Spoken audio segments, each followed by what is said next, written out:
ବର୍ତ୍ତମାନର ତାଜା ଖବର ଉପରେ ନଜର ପକାଇବା।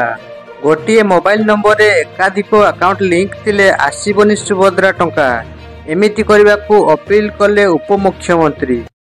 ରାଜ୍ୟ ସରକାରଙ୍କର ସୁଭଦ୍ରା ଯୋଜନାରେ ଆସନ୍ତା ଡିସେମ୍ବର ମାସ ପହିଲା ସୁଦ୍ଧା 1 କୋଟି ମହିଳା ହିତାଧିକାରୀ ଆର୍ଥିକ ସହାୟତା ପାଇଥିବେ ବୋଲି ଉପମୁଖ୍ୟମନ୍ତ୍ରୀ ପ୍ରଭାତୀ ପରିଡ଼ା କହିଛନ୍ତି।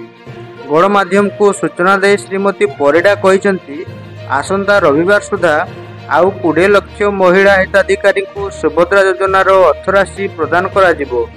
ତେବେ ଗୋଟିଏ ମୋବାଇଲ ନମ୍ବରରେ ଏକାଧିକ ବ୍ୟାଙ୍କ ଆକାଉଣ୍ଟ ଲିଙ୍କ ଥିବାରୁ ସମସ୍ୟା ଦେଖିବାକୁ ମିଳୁଛି।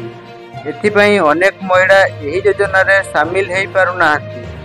ପ୍ରଥମ କିସ୍ତିର ତୃତୀୟ ପର୍ଯ୍ୟାୟ ପୂର୍ବରୁ ଉପମୁଖ୍ୟମନ୍ତ୍ରୀ ପ୍ରଭାତୀ ପରିଡ଼ା ଗୋଟିଏ ମୋବାଇଲ ନମ୍ବରରେ ଗୋଟିଏ ବ୍ୟାଙ୍କ ଆକାଉଣ୍ଟ ଦେବା ଲାଗି ଅପିଲ କରିଛନ୍ତି। ଏଥିସହିତ ବାଦ ପଡ଼ିଥିବା 2,67,000 ହିତାଧିକାରୀଙ୍କୁ ଏହି ଯୋଜନାରେ ସାମିଲ କରିବା ନେଇ ଆଜି ଏକ ଗୁରୁତ୍ୱପୂର୍ଣ୍ଣ ବୈଠକ ଅନୁଷ୍ଠିତ ହୋଇଯାଇଛି। ଏହାପରେ ପରିଡ଼ା କହିଛନ୍ତି, ବର୍ତ୍ତମାନ ସୁଦ୍ଧା 1 କୋଟି 16 ଲକ୍ଷ ମହିଳା ସୁଭଦ୍ରା ଯୋଜନା ପାଇଁ ଆବେଦନ କରିଛନ୍ତି। ତେବେ ଏହି ତୃତୀୟ ପର୍ଯ୍ୟାୟରେ ରାଜ୍ୟର ସମସ୍ତ ଅଙ୍ଗନବାଡ଼ି କର୍ମୀ ଏବଂ ସହାୟିକାଙ୍କୁ ଟଙ୍କା ଉପମୁଖ୍ୟମନ୍ତ୍ରୀ କହିଛନ୍ତି।